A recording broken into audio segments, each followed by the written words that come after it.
Nice, Jack. Thursday, August 6th. It's the Breaking Entering live show, marketing news. I got my money suit on. Gino, how are you feeling? Feeling good. Are you feeling like Sydney Rose right now? Feeling good? Hey, WPP's feeling good right now, Gino. We're going to talk about that in a second. Additionally, some big guests today. Antoni Porwoski's back, breaking an ant in the ring. We have Dan Jeffries, founder of Jeffries Consulting, to talk about the state of the pitch. He's one of these pitch consultants. That's not Jeffries like the investment bank, right? I wish. Walter Geer III is joining as well.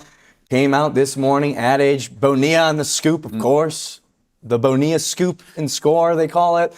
That Walter. Who scoops more, Bonilla or Ewan nowadays? Let's get him on to talk about it. I don't want to start anything. Walter Geer III, he was now the former CCO of Innovation for North America at VML. Actually, we're not revealing the details just yet. So, oh, come on! But wow, you should respond. Just said, come on. I was like, please. It's August, Super Bowl. Is this the earliest that we've ever? I think since we've been in the game, which has been many years. In all of our years of covering advertising and marketing, been in the game for a long time, Jack. This is the earliest I could ever remember an announcement that a brand is in the Super Bowl. We get in August. Gino, football season hasn't even started yet. No. We haven't even played a game of the football season. Cutwater's in the Super Bowl, though. They're thinking about it. Yeah. Interesting move, though. We know that the agencies are working. Lock in. I'm trying to say something. We know the agencies are working on Super Bowl commercials right now. It's just the first one to announce it on our radar is by Cutwater. #1 fastest growing brand across total alcohol. That's spirits, hard beverage, beer, and wine. Cutwater is #1. #1 fastest growing brand. And this is coming from Anheuser-Busch here too. So. Yeah, you wouldn't. People probably don't even realize that. You don't realize it. Everything that you've ever had alcohol-wise is owned by Anheuser-Busch or frickin' Molson Coors, or is there another big one? What's it? Starlight? Not Starlight. It's Constellation. Constellation. Thank you. So Who owns big that? one. Does AB InBev own Constellation brand? I don't know. But the Cutwater Super Bowl confirmed, Gino, we're already in the season. 'Tis the season. But they more than doubled in size in 2026. I think a part of that, I mean, Cutwater's been around. It's not like I feel like Buzzballs to me has been more viral, more like kind of out of nowhere, the Buzzball renaissance, which like Buzzballs have been around, but I feel like have recently gotten memed. But Cutwater.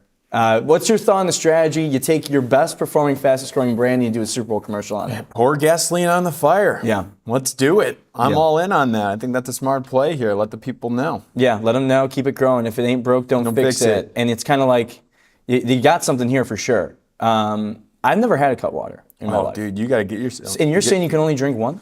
I mean, there's about it's like 13% for some of their stronger ones here.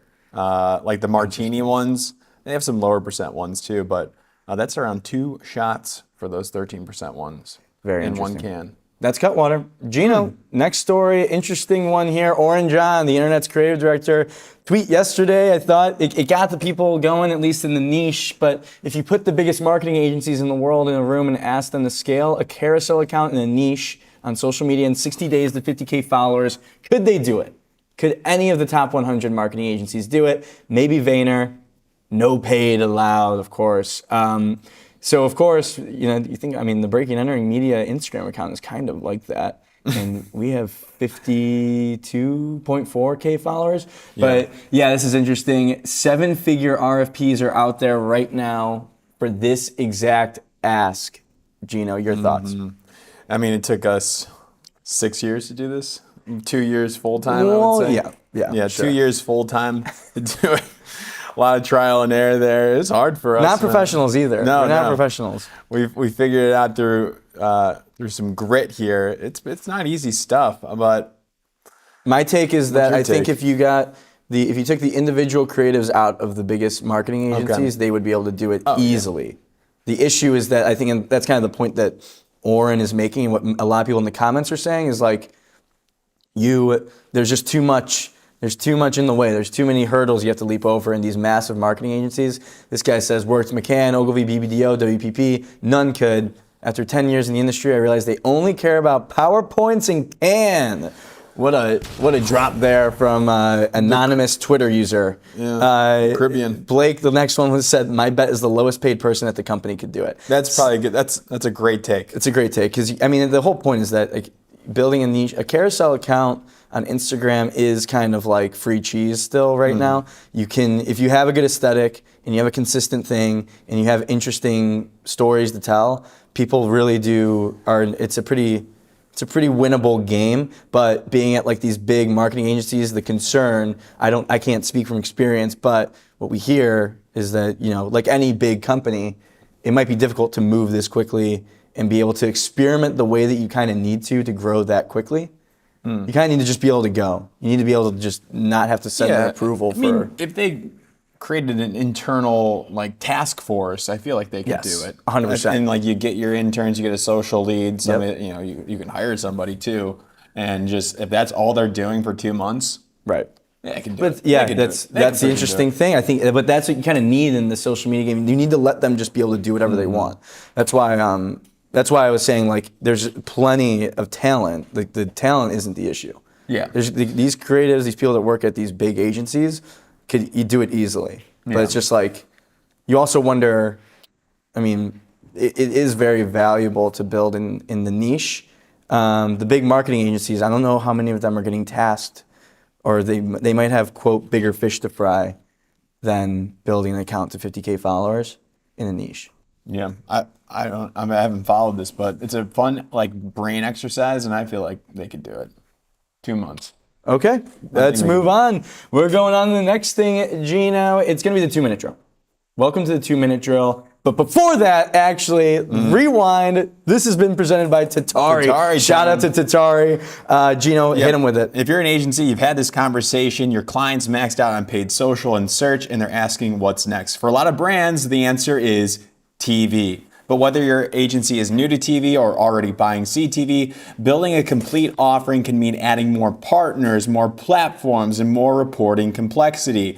Tatari gives agencies a simpler way in. Whether you want full service control or more hands-on partnership, where Tatari's team runs point, you plan, buy, and measure linear TV streaming and online video in one platform without handing off client relationship or building a large specialized TV team. That's right, Gino. You keep the client relationship, create new revenue opportunities, and give clients another scalable channel when their existing media mix starts to plateau. And because Tatari buys directly from publishers, more of the budget goes toward media instead of unnecessary ad tech fees. Today, more than 400 plus brands and agencies trust Tatari to plan, buy, and measure TV. Take DAC, a full funnel media agency that used Tatari to bring linear and streaming together for its clients. They unlocked premium inventory that programmatic buying alone couldn't reach and saw double-digit growth in customer accounts and revenue. So when a client asks, what should we test next? You have a stronger answer. Go to the link in the comments for Tatari. Tatari time. Description. It's Tatari time. It's always been Tatari time.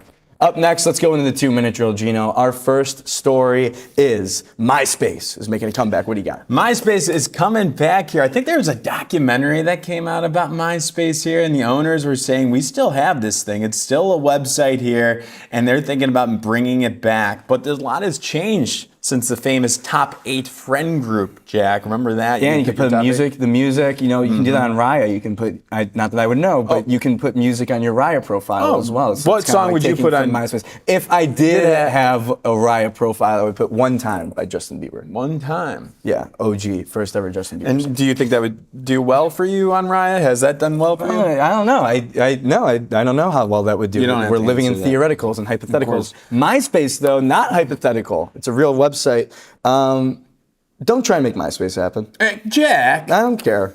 I don't want it. I don't really want it. I got enough social media. We don't need another social media. Every 6 months, I hear about a new social media app that's going to be, let me guess, they're going to have no AI. Let me get, that's that they're going on. But seriously, though, like, remember they tried to bring back Vine? Yeah. I haven't heard anything about that. Or Yik Yak, remember that one? Yik Yak had like a moment, and then I feel like it went away, and then it had another moment. And it's pretty brutal on there. So MySpace, I don't see it. I don't see any big brands talking about, you know, our paid spend on MySpace anytime soon. I bet you Gary Vee will be. I bet you Gary Vee will be will be posting on MySpace, organic MySpace posts. And you'll be sleeping on it. Like Threads Threads, I feel like is still not even people. I hear little blips of Threads, but nothing much. But MySpace is. Where's the guy Tom? Shouldn't he be in this? What do you mean?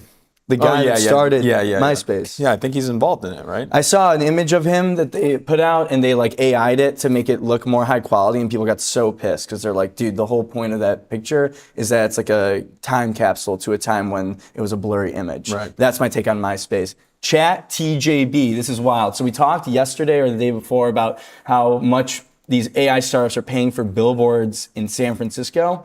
A new AI billboard was built by this creator. The person's name is Tucker Bryant, and he bought this billboard for ChatTJB.org, where it looks like it's an AI chatbot, but it's just him responding to people's questions. The crazy thing is that it's really exploded. If you go to ChatTJB.org, you will see that he has a little note here. You have to say that it's becoming a community project. He's getting hundreds, if not thousands of people messaging this app now. And so he's turned it into a community project where you can sign up to be someone that actually talks to these people. Interesting, very interesting. And do we know why he's doing this? Just, did he have any rationale behind it? Was he fed up of all the AI, you think? Yeah, this is, well, thankfully, JR here is going to ask him for us, and we'll see if he responds. But he's like kind of like a content creator, I believe. This person, and sometimes, I mean, this is just like a great social move. Oh, this is fascinating. But yeah, your thoughts on this? A little bit of rejection for the AI billboards in San Francisco. I'm loving it. Was he typing there? Yeah, let's go Or back. he was thinking? It's thinking. Come on, respond. It's typing. Respond. This actually reminds me, Tombras had a 3-time shortlisted, what does it say? Oh, you can have it notify us. Okay, cool. It takes a little bit longer. Yeah. Tombras actually did this, but on a smaller scale here in a town, like I believe it was in South America, had like the town for a day to save water. It was like a can line activation that they did. So it kind of reminds me of that. And I obviously am going to love this thing and get people involved and go against the big AI platforms. I'm for it. Yeah, I might get into it. Well, hey, maybe we can toss some ads in there. Ooh. What do you say? Come on, could be pretty good. I mean, I think people would feel better about receiving ads if they knew that they were communicating with a human. Like if you typed in they call that word of mouth, Jack. All right, WPP released earnings for, I guess, the first half of 2026, and the investors in the stock market is loving it. I believe that they had their best single day performance in the stock market since the 90s. Wow. So the Elevate 28, for those that are unfamiliar, it's WPP's restructuring plan.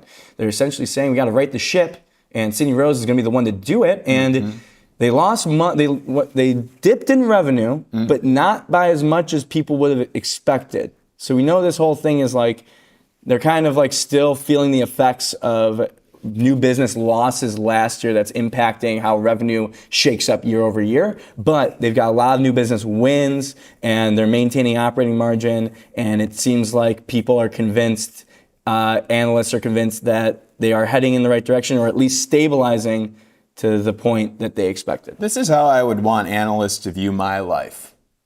You know, like you're losing, but not as bad as we thought you would be. Well, my whole thing is you got to manage expectations. Totally. This is all we do on Wall Street is expectations. This is a masterclass for anyone that works a job anywhere. You can get ahead very quickly if you do mediocre work, but people expect you to do shitty work. Yes. This is how I made a killing in the game in my commercial banking and consulting career. If you just let people know, like, I am not good at this job, and then you end up doing okay, people are like, he's getting a promotion immediately. Yeah, I mean, would you say that's what WPP is exactly doing? The thing is, like, they had it does take a lot to like have a plan, and then you start to actually execute it and execute it ahead of schedule. Yeah. So I think they made the smart decision of like they kind of raised the white flag. And when Sidney came out, I was like, hey, we're kind of like doing shitty, but here's the plan. We're going to execute it. So people are like, okay, we can get behind that. Next up, Gino, AI agents will be advertising to AI agents before you know it, and it's already starting. Did you have a chance to look at this? I did not have a chance to look at this. Let me tell me all about it. So the idea is that, so this example is on Time. So you know, like Time Magazine, but the website, they have their ads on there. And you would expect, like, when you search something in AI scrapes the internet. They can, like, see the ads, of course. But what's happening now is time is redirecting those AI agents into, like, a different sort of, like, stripped down version, like all text version of the website. Okay. So that's easier for them to, like, comprehend and read and scrape through. Yeah. And so now what this, I think it's called Mobian, is the ad tech partner, is helping brands like Ally Bank create AI agent specific ads that are targeting the AI agents that scrape through the website. And so, like, the human, like, we would never see these ads, but in the stripped down version of the website, they created specific ads within that stripped down text for AI agents to scrape through. Oh my goodness. And can they be influenced, these AI agents? Aren't they on, like, a journey? Didn't I prompt them to do something specifically? Aren't they tasked with one specific objective? Like, can they be influenced? Yeah, it's the whole point. Why do some things pop up on your AI responses, some brands pop up and some don't? How come when you search on the internet for toilet paper and some brands show up and some don't? So if I just said, like, hey, like, find me the cheapest whatever, find me a razor blade or something like that. Well, for like for shaving. Ally Bank, it's like, how should I set up my 401k? Oh my And then goodness, it'll be yes. like Ally, it'll give you probably the answer, and then, like, in the sources, it'll be like Ally Bank or something like Ally Bank says that you should do this. So it's like AI agents, advertising the AI agents. So we'll see what happens there. Oh my goodness. Is there something? I'm going to start an ad agency that. No, get the screen on me. I have something to say here. Yeah. I'm going to start an ad agency where we just create ads for AI agents. It should be, like, pretty easy. So join me. Speaking of AI agents, we got something from Tracksuit right now, Gino. Big time move here. We got some data. Data story time from Tracksuit. Shout out to Tracksuit, the exclusive data partner of the Breaking Entering Show. Also, quick shout out to Rob Mayhew and AVA live in the chat right now. Also, Caitlin Ledoux says Yik Yak is very much still alive. She's a recent college student. Mm-hmm. Yik Yak is still alive, Gino. Look at that. Don't even worry about it. Okay, so why I mentioned AI in Tracksuit. Got something interesting here. I think people are very interested in the ChatGPT versus Claude marketing race. People forget they started paid advertising within 1 week of each other. Right, that was all the beef. That was what the beef was about, with Claude calling ChatGPT out in the Super Bowl. What do you got here, Gino? Right. You want to take us through this chart? Yeah, let's take this through here. So the AI challenger is closing the gap on America's most recognized chatbot, one funnel at a time here. So the headline stat is Claude's US awareness has grown 19 points versus ChatGPT's 6 points. That's the widest gap of any funnel metric between the two, Jack. All right. So what does that actually mean? What like, think about this in real life. Mm-hmm. You had ChatGPT, which was like the incumbent, and just it almost became the verb. It almost became like Google it, ChatGPT it, and it kind of still is. But, like, Claude is gaining ground compared to ChatGPT. I believe there's a name for this, Gino. There is a name for this for the nerds out there. It's a classic. Yeah. It's the Ehrenberg Bass pattern. Oh yeah, of course. That's I believe the Australian Institute over there in Sydney. That's where I think that's Byron, who's like leading that there. Uh-huh. So but the idea is that, I mean, Claude's gaining ground on awareness comparatively and, like, growth, right. But the fact of the matter is that people are still considering and investigating and using ChatGPT more than they are with Claude. Interesting stat here from our friends at Tracksuit. 54% of users, or the demographic, believe that ChatGPT is innovated to Claude's 46%. That's, I feel like, directly because ChatGPT just got the head start, right? Yeah. Absolutely here. And, you're going to see Claude get more of that awareness compared to ChatGPT, but ChatGPT is already down the funnel here.